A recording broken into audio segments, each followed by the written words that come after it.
வேதத்தை கரத்தில் எடுத்துக்கொள்ளலாம்.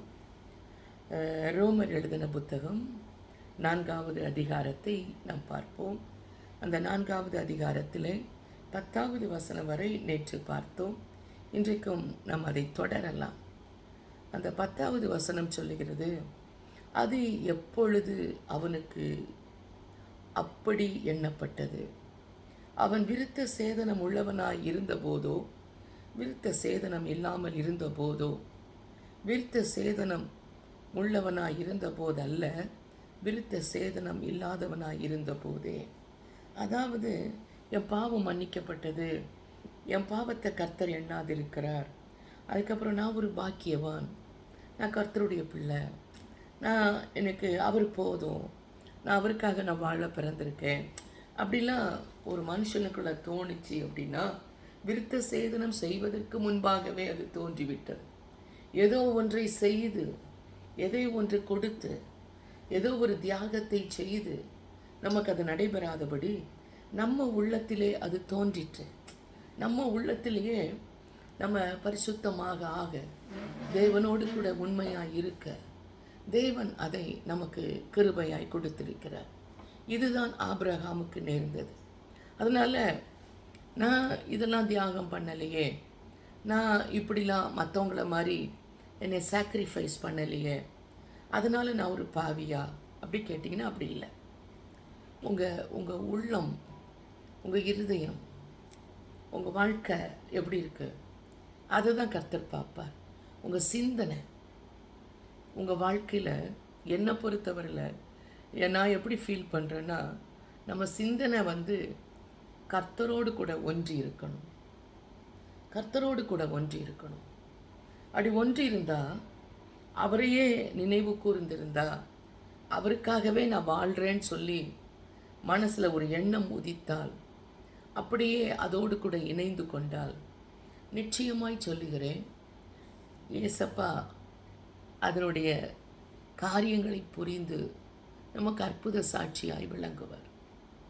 ஆகவே இன்றைக்கு அன்பின் தெய்வ ஜனமே, பரிசுத்த ஆவியானவர் உங்களுக்கு என்ன சொல்கிறார்னா, நீ தியாகம் பண்ணலன்னா பரவாயில்ல, அதுக்கு ஒரு டைம் இருக்கு.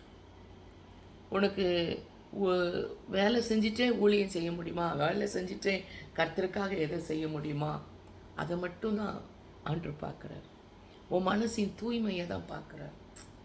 எப்போவுமே ஆண்டவருடைய நேச்சர் என்ன அப்படின்னா, இந்த உலகத்திலேயே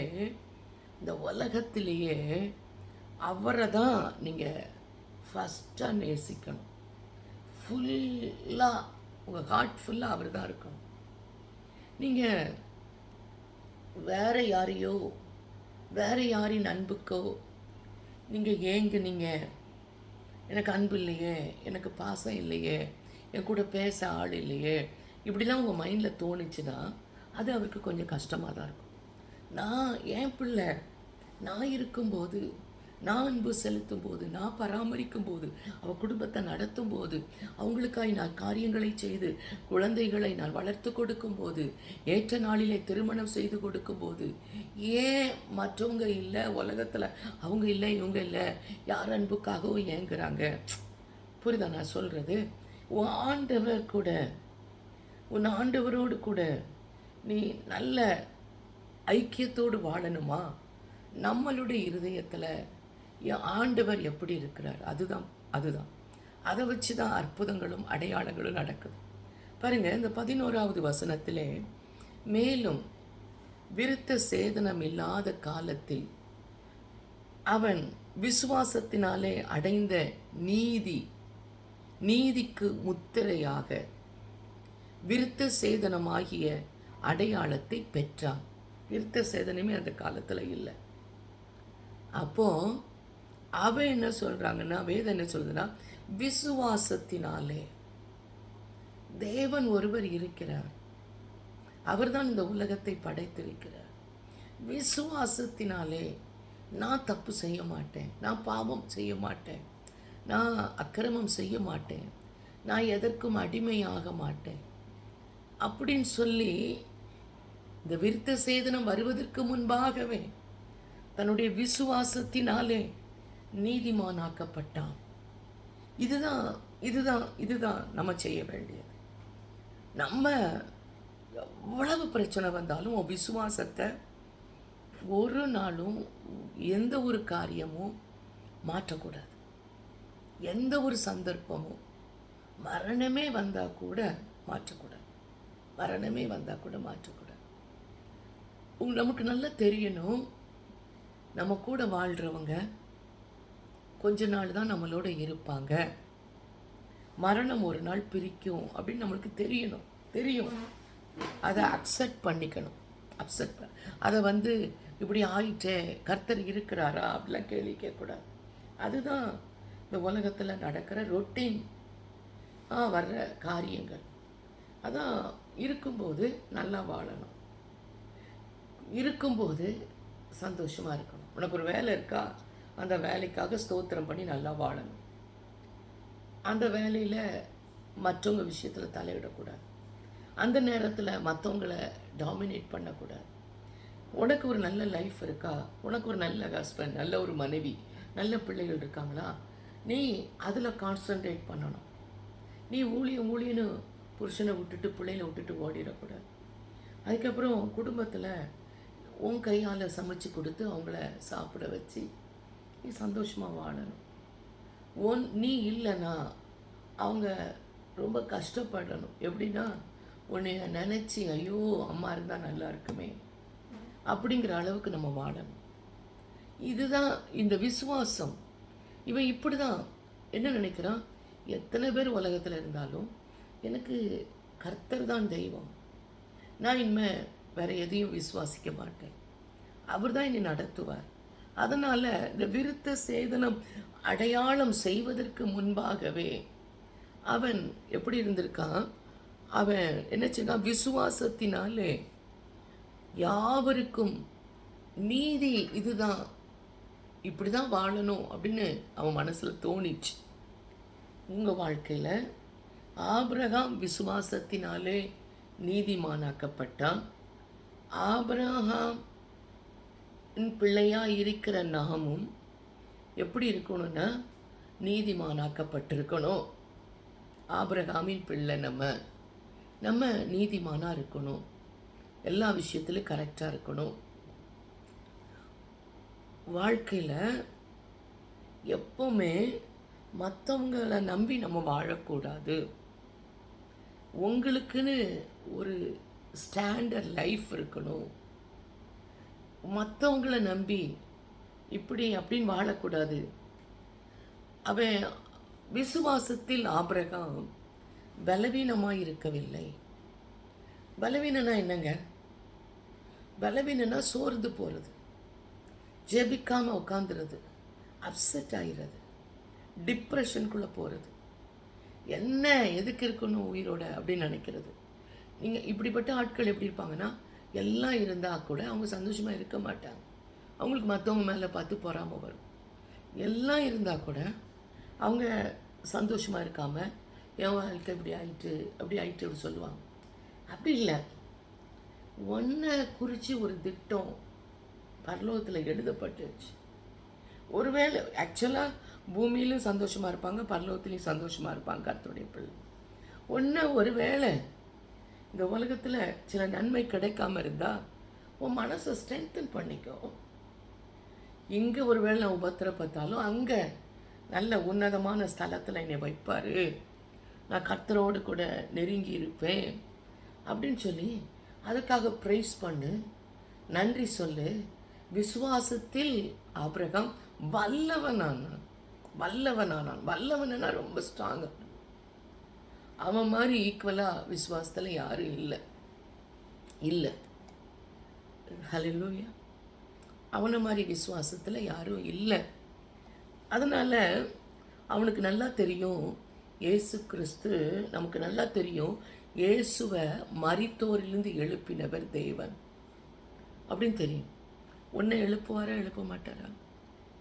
உன்னை மரித்தாலும் நீ எழும்புவ. ஏன்னா உன் எலும்புகளுக்குள்ள ஜீவன் இருக்கு, இந்த பரிசுத்த ஆவியின் தொடுதல் இருக்கு. உன் எலும்பு நினமுள்ளதாக இருக்கிறது. அந்த எலும்பு கல்லறைக்குள்ளே கடந்தாலும் கர்த்தருடைய எக்கால சத்தம் கேட்கும்போது நீ எழும்புவ.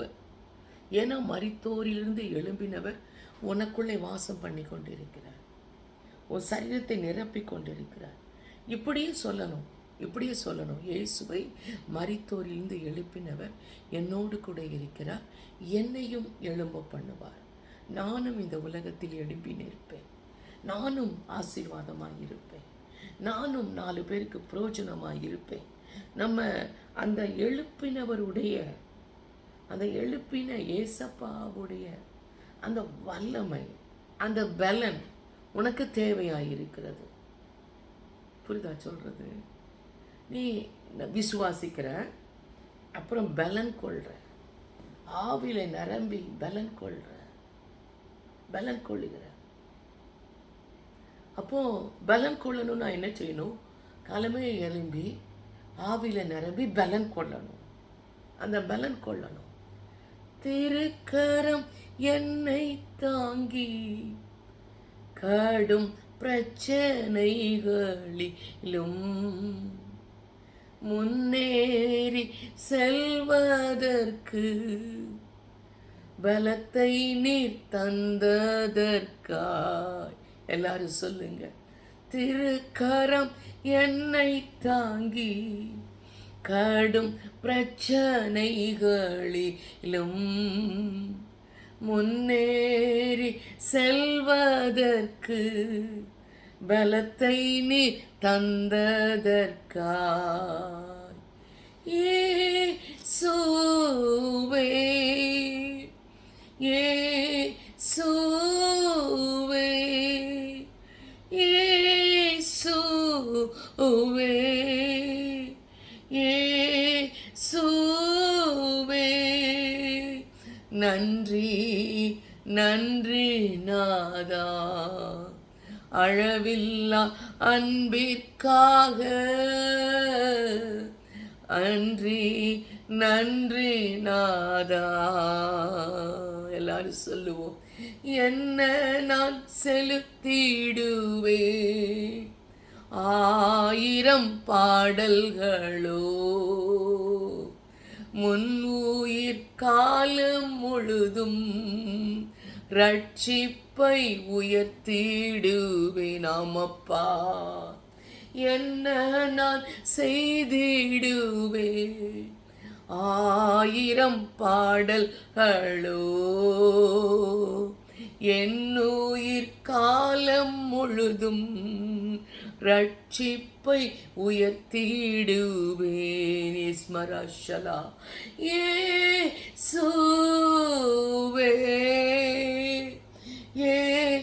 இயேசுவே, நன்றி நன்றி நாதா, அளவில்லா அன்பிற்காக. ரபதான ரீதன் மனா ஓரத ராதரானா.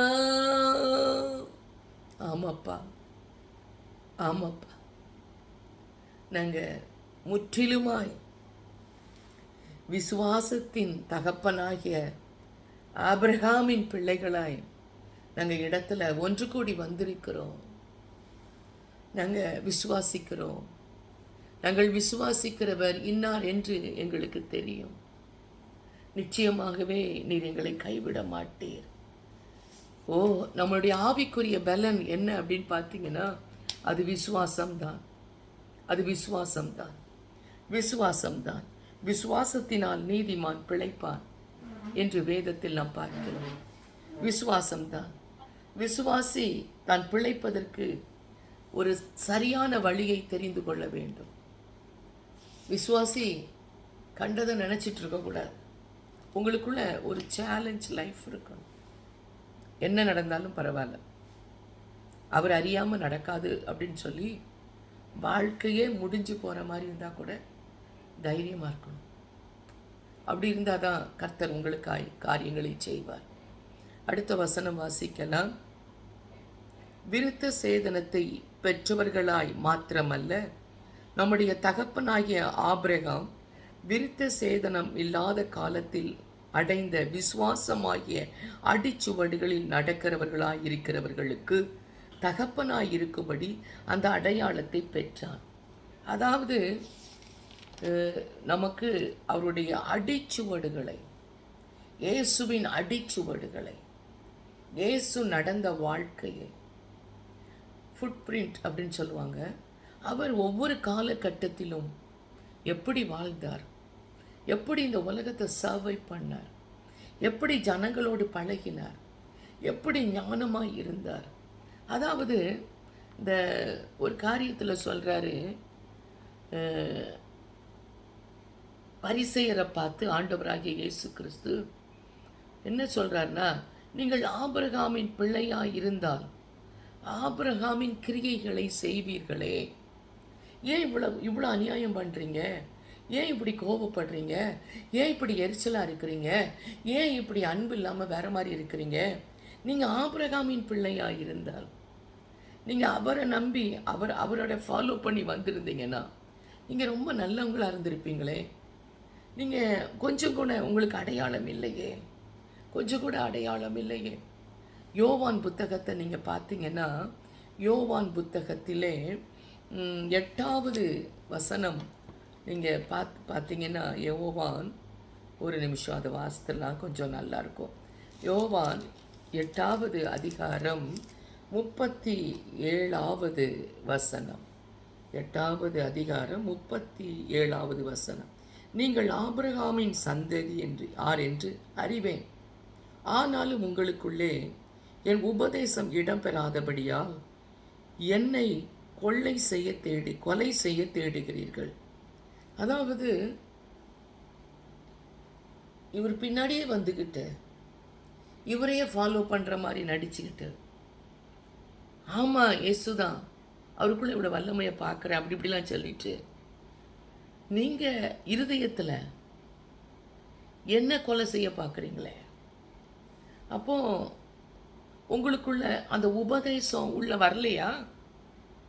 இவ்வளவு நாள் கேட்ட செய்தி, இவ்வளவு நாளும் கேட்ட சத்தியம் உள்ள இல்லையா? உங்களுக்குள்ள உபதேசம் இருக்கிற மாதிரி தெரியலையே. அவரை மாதிரி நீங்கள் ஆபிரகாமா மாதிரி எனக்காக காத்திருந்த மாதிரி தெரியலையே. நம்ம லைஃப்பை தான் பற்றி பேசுகிறார் அப்பா. அது மாதிரி 39வது வசனம் பாருங்கள்.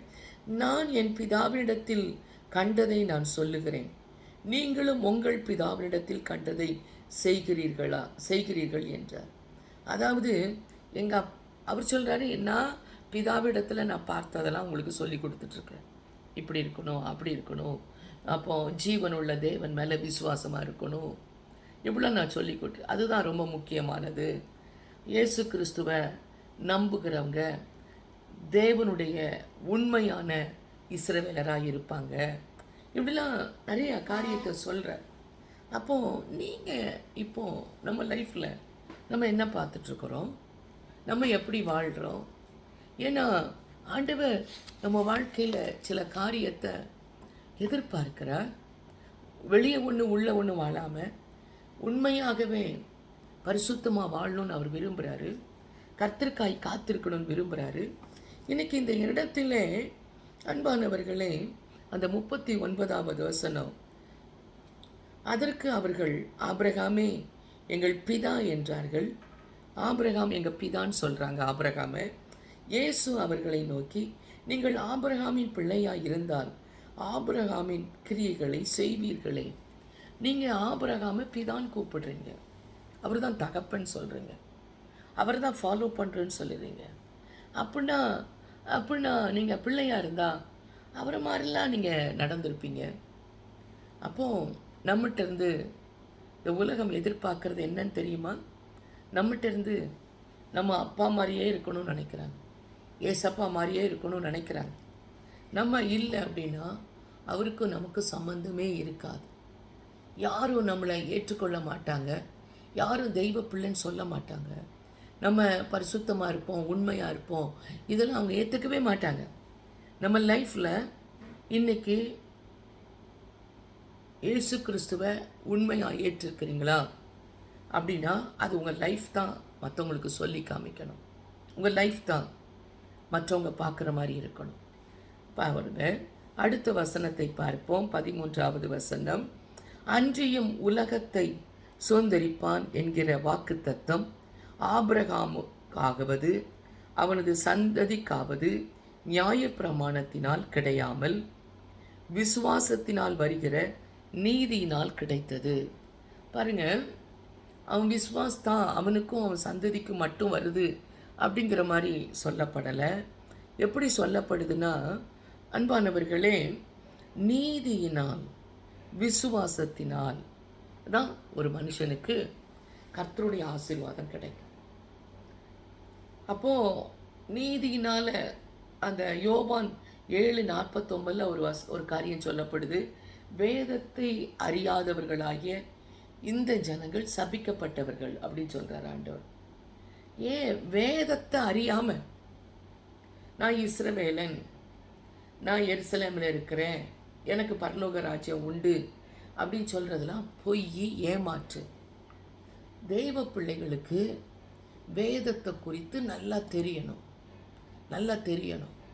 வேதத்தை குறித்த அந்த ஞானம், அந்த அறிவு இல்லை அப்படின்னா, வேதத்தை குறித்து ஒரு நல்ல சத்தியத்தை அவங்க வாயில் சொல்ல தெரியல, பிரச்சனை நேரத்தில் விசுவாசத்தோடு காத்திருக்க தெரியல, ஜபத்தில் தரித்திருக்க தெரியல, அவங்க ஏனோ தானோ அப்படின்னு வாழ்கிறாங்க அப்படின்னாலே அவங்க தெய்வ பிள்ளைன்னு சொல்லி பிரயோஜனம் அல்ல. அவங்க அன்று சொல்லார், அவங்க சபிக்கப்பட்டவங்க. வேதத்தை கற்றுக்கொள்ளாதவங்க சபிக்கப்பட்டவங்க. உண்மையாகவே வேதத்தை அறிந்து அதன்படி நடக்கணும். பாருங்க, ஆண்டவர் ஆபிரகாமுக்கும் அவர் சந்ததிக்கும் இந்த உலகத்தை சுதந்திரித்து கொள்ளக்கூடிய ஒரு கிருபையை கொடுத்தார். நீ விசுவாசத்தோடு எல்லாம் உனக்கு தான், என் பிள்ளைகளுக்கு தான், உன் சந்ததிக்கு தான் கொடுத்தார்.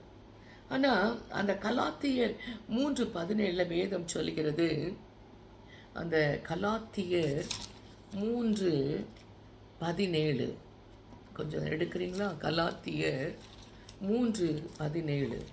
அன்பானவர்களே, அது கொஞ்சம் நீங்கள் வாசிக்க வேண்டிய ஒரு பகுதியாய் இருக்கிறபடினால் ஆவியானவர் நமக்கு சில காரியத்தை கற்றுக் கொடுக்க விரும்புகிறார்.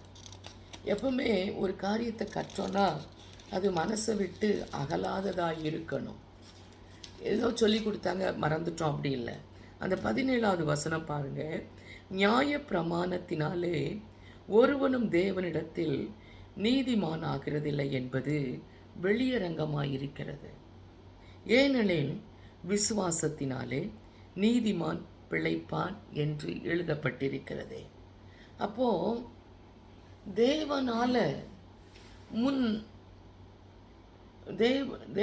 முன் குறிக்கப்பட்ட, உறுதி பண்ணப்பட்ட அப்படின்னு சொல்லலாம் உடன்படிக்கை 430 வருஷத்துக்கு பின்பு அப்புறம் தான் நியாயப்பிரமாணம் உருவாகிறது.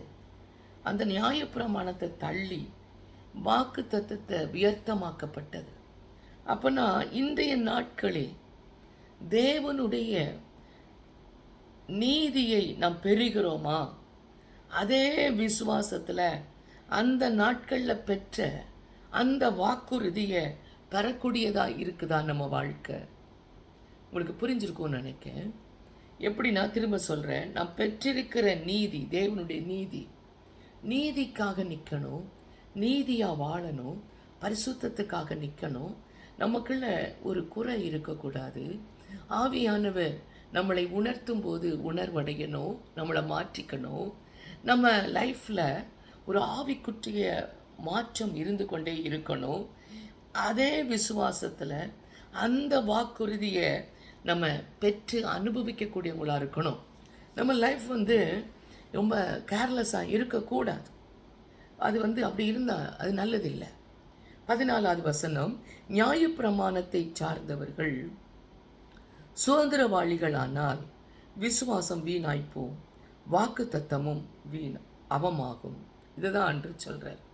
அப்போது நம்மளுடைய வாழ்க்கை எப்படி இருக்கணும்னா, ஆபிரகாம் உடைய விசுவாசத்தோடு வாழ்ந்து அதில் கிரியை நடைபெறக்கூடிய ஒரு வாழ்க்கை வாழ்ந்து நமக்கு பின்னால் வர்ற சந்ததி கூட அந்த ஆசீர்வாதத்தை பெற நாம் வழி செய்ய வேண்டும். உங்கள் பிள்ளைகள் பெறணும், பேர பிள்ளைகள் பெறணும். அவங்க கற்றுக் கொடுக்குற அந்த வாழ்க்கையில் தெய்வ நாம மகிமைப்படணும். கடைசியாக ஒரு வசனம் பார்த்துடலாம். மேலும் நியாய பிரமாணம் கோபாக்கினியை உண்டாக்குகிறது, நியாய பிரமாணம் இல்லாவிட்டால் மீறுதலும் இல்லை. அதாவது எப்பவுமே நியாய பிரமாணத்தை நான் கடைபிடிக்கிறேன்னு சொல்லி நம்ம ஆண்டவர் விருப்பம் இல்லாததை செஞ்சு கஷ்டப்பட்டுறக்கூடாது. அது கோபாக்கினையை உண்டாக்கும், ஆண்டவருக்கு எரிச்சலை உண்டாக்கும்.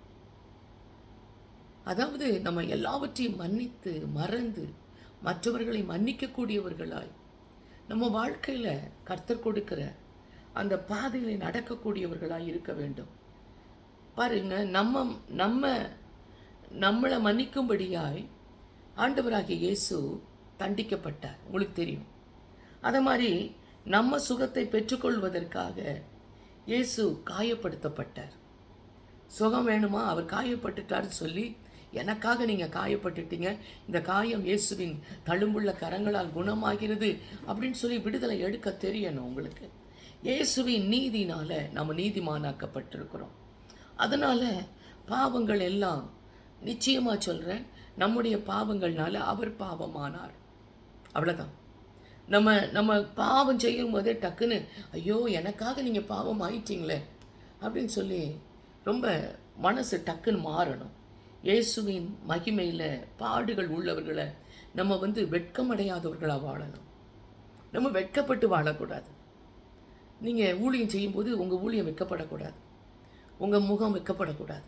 நீங்கள் செய்கிறது பிளஸ்ஸிங்காக மாறும்.